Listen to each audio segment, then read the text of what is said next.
Mr. Benjamin Bunn, Warrior Rising. Yes. Welcome to Game Day. Happy to be here. How is MCON? MCON's great so far. As a rule, I don't like coming to Las Vegas for conferences. I don't like really think anything. Said the same thing. Yeah, nothing gets done in Las Vegas, in my personal opinion. Yeah. And like the main strip is kind of just like a concrete theme park hellscape, and you know what I mean. And like I just like end up at the Venetian having like 15-minute conversations for like 5 days straight or something. But I like Fremont. I like where we're located here off the main strip. I can get a good cup of coffee at the Art District, and like this expo and kind of what we're doing here gives us the opportunity to be off the main drag and not necessarily be distracted by like slot machines and blackjack tables and this kind of stuff, and like actually get substantive work done. So I was excited to participate. Known Waco for a while, and glad to be here. I think I was in bed every night, 9:30, 10 o'clock, and people are like, "What?" I'm like, "Yeah, I've been here, done that." I'm no joke. I'm in bed, like I'm watching Netflix. I'm like in bed watching Netflix, drinking a prebiotic soda at like 10 p.m. at night. Like that's. We were at the gym at 6 a.m. I bet you were too. I'm an afternoon guy for the gym, but I go in there. I have a rule when I'm traveling is like, even if I only have 20 or 30 minutes, is just get in there and get 20 minutes and get out. Yeah. It's more than what most people are doing. So I'm just like, So Game Day, what's your must-have Vegas meals, right? And you gotta get weird. Oh man. So listen, I think one of the things that's great about Las Vegas is there's great food like all over the place. I love Nobu. I love like a good sushi restaurant, but like the last time I was here and ate at Nobu, at like I think it was SHOT Show 2023 or something like that, I got the worst case of food poisoning in my entire life, and it got like 18 other people. Just like did they refund you for that? Nobu's like you're paying $1,000. No, and I talked to him about it. I mean, like left Google reviews, the whole, I went real. Became a Yelper. Yeah, I went real white lady Karen on him and like left Google reviews and all this kind of shit. But I love the strip. I went to a place called Esther's last night, which was like cosmopolitan or kind of contemporary Italian cuisine. The best way to figure out where to get good food in Vegas is to ask your Uber driver and be like, how long have you lived here? And if they're a Vegas native, you can just like ask them where the good food is. They'll tell you. Yeah, but it's the Art District. Good coffee, good food. So one thing we do, because this is all about storytelling. Yeah. Everything that we do in business and me personally in life, it's all through the lens of story. And we're all in our own movies, right, of life. And if I was screaming at your movie, it'd be different than what you scream in mine. Like, don't go down that alley, don't do that. But if we were going to talk about the movie of your life, what would be the theme of it? What would be, there's three parts to this. Would it be an action? Would it be a love story, a drama, a comedy, dramedy? And what individual would play you in the movie of your life? What actor? Oh, man. God dang, that's a really good question. Listen, I would probably be a dramedy. Okay. Right? I like a good romantic comedy. Who doesn't? My favorite film of all time, like the one I probably watch the most and think about the most often, longitudinally, like over the years, there's shit that's top of mind right now, you know what I mean? Yeah. I'm thinking about Doom 2 a lot right now. I've spent a lot of time thinking about Heat.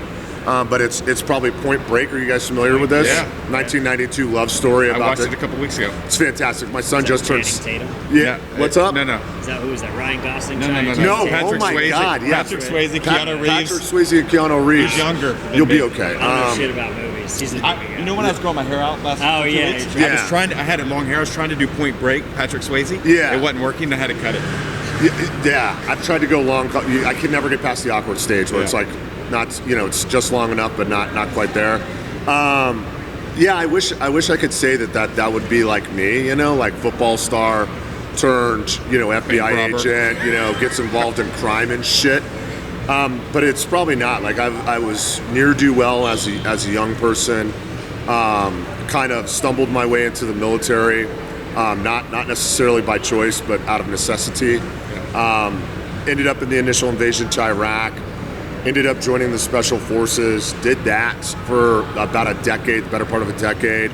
And I just kind of like continually like stumbled my way through what a lot of people would probably characterize as like really challenging and demanding careers that exist at a pretty high echelon.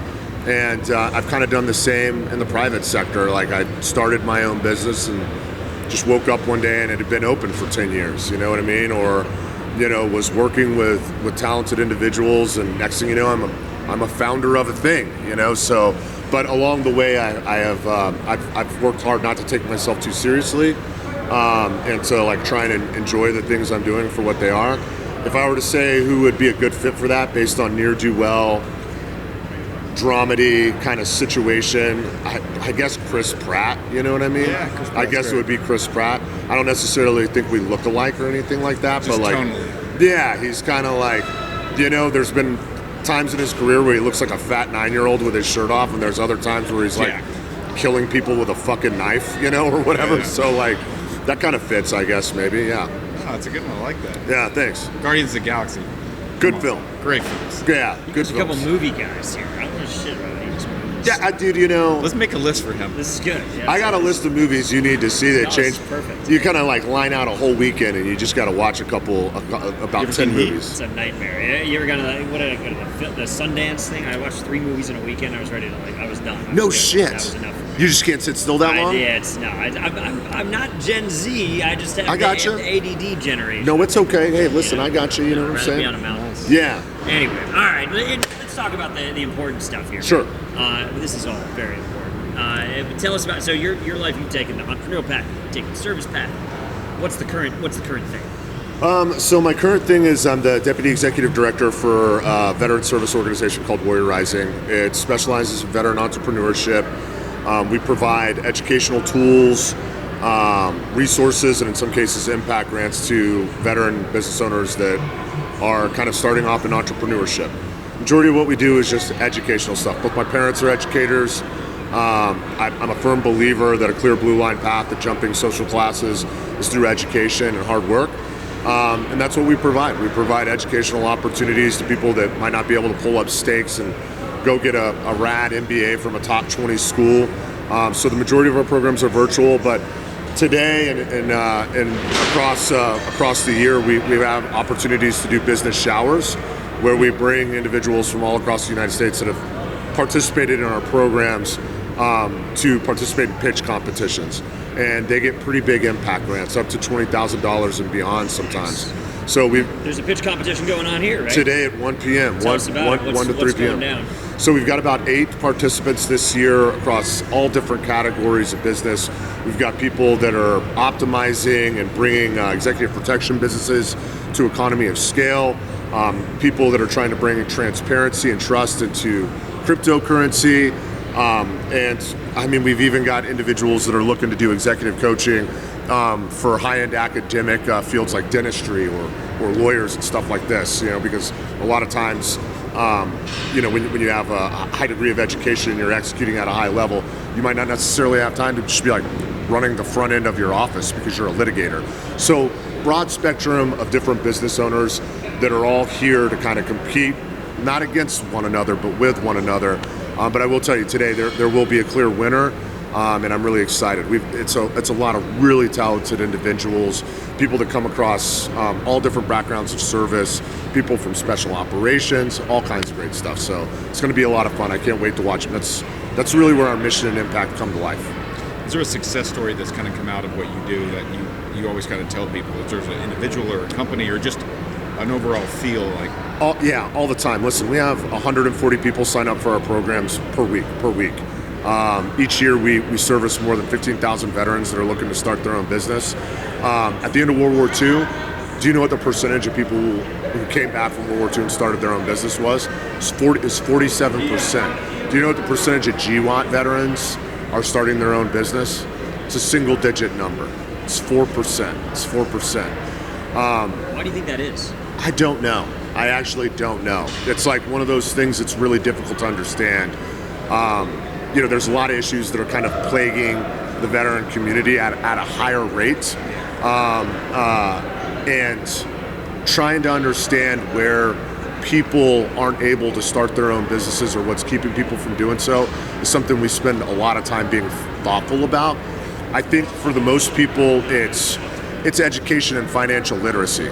I think previously it was really easy to start your own business. Anybody could just set up shop on a corner, lemonade stand and start charging people for a thing. You know what I mean? But it's more complicated now, and the competition is fierce. And I can't just set up a lemonade stand because I'm going head to head with Walmart. So that means now I got to figure out a way to sell my lemonade not on the side of my street because Walmart's already doing it, but I got to figure out how to get inside Walmart. You know what I mean? And that process is more difficult, right? That's true. But our success stories are the fact that we've had multiple veteran entrepreneurs who have come through our ecosystem and have gone on to really experience a high level of success. Good example is formerly known as My Home, now Opley, just finished their seed round with Hivers and Strivers, getting more than $1 million of venture capital so they can expand services.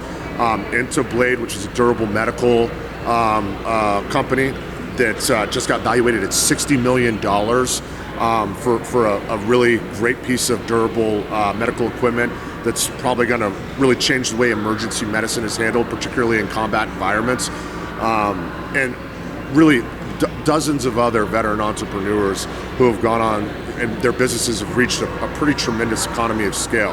And in most cases where they become so successful that we're just like, hey, remember us when you get there, you know, like that kind of thing. So we've got a ton of success stories, but you know, whether you're making a board game, barbecue rub, or a fintech platform, like I think it's really important to have a support network and to have access to resources, and that's really all we want to provide.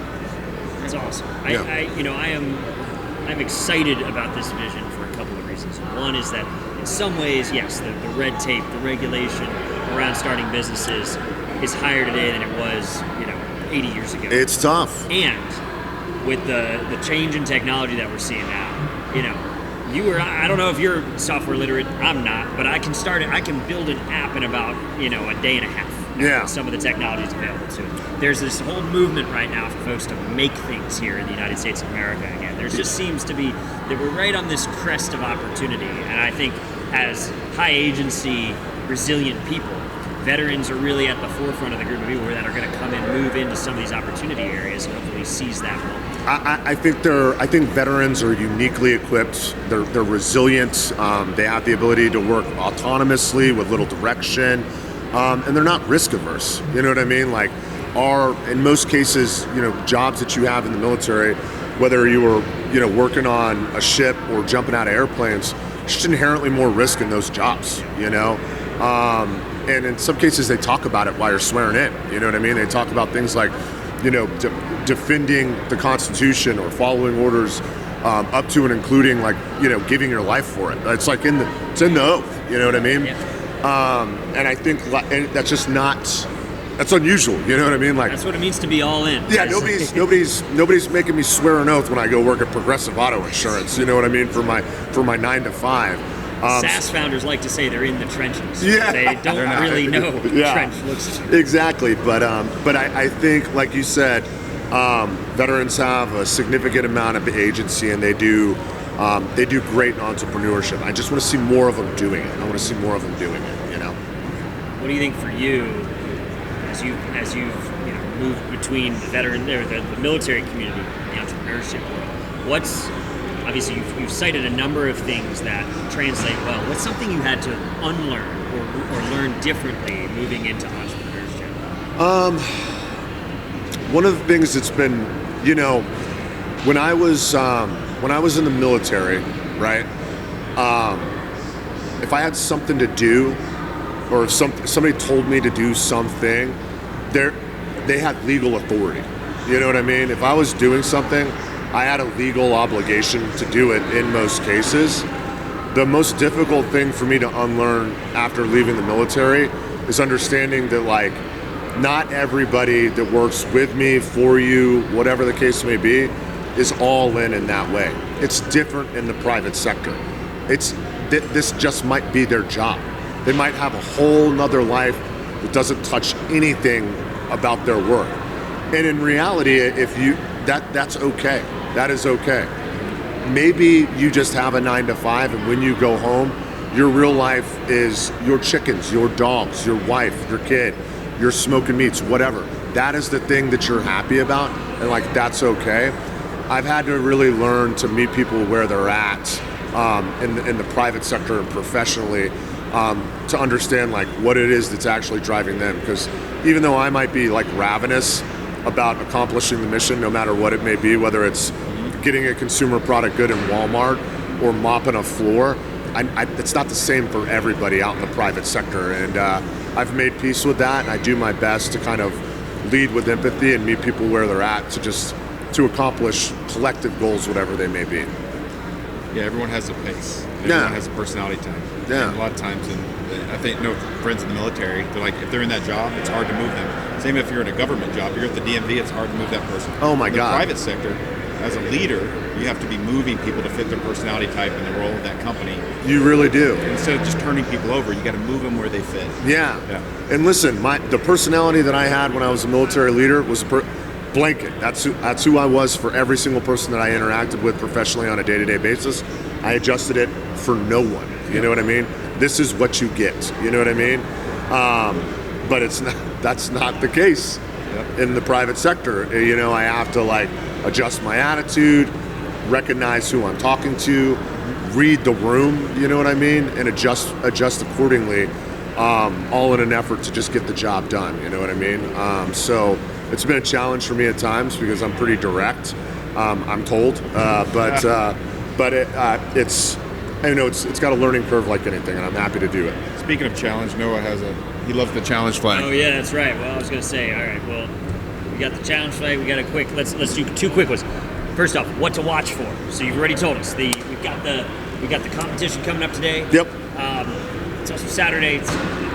This is Defense Game Day. We got College Game Day. What do you watch? Is you a big movie guy? You a sports fan? What's your game of the week here? Well, listen. Today specifically is Veteran Benefits Guide, which is one of our partners, has invited us to the professional bull riding competition that's taking place just outside tonight. Wow. So even though I'm not like a bull riding enthusiast, I'm 100% all in. I've never been to a bull riding competition in my entire life. I've watched it on the internet, you know what I mean? Yeah. And I understand it is dangerous as shit. So yeah, so I'm you know, for me today, it's all about the pitch competition and all about professional bull riding. Professional bull riding. We might have to change our flag. That sounds pretty cool. It looks cool. It looks cool. No, that's fantastic. Send us off here. This little challenge flag. Yeah. Not for the bull riders, but you know, game day open. We're an open theater here. Folks can kind of come through and walk by. If someone heard something that you said, a belief that you hold that they thought it was controversial, maybe they disagree with, and they wanted to challenge you. Yeah. What would have come out of your mouth? What's a controversial take you got? My controversial take is that I do feel that veterans are best suited to be entrepreneurs. And I think there's a lot of people that would push back on that. I think a lot of people might not say it out loud, but believe they probably make better employees than anything else. But I think because of the kind of tools, skills, and kind of acumen that we pick up in military service, I think veterans make the best entrepreneurs. Hands down. Throw down the gauntlet. Let's do it. Yeah. All right, man. Ben, great to meet you. Thanks for being here. Thanks for coming by. You as well. MCON Game Day. Enjoy the rest of the day out on MCON proper, and we will look forward to seeing the pitch competition. Looking forward to it, guys. Thanks. Appreciate you. Thank you. Thank you. Yeah. Thank you. I appreciate it, guys. Thank you.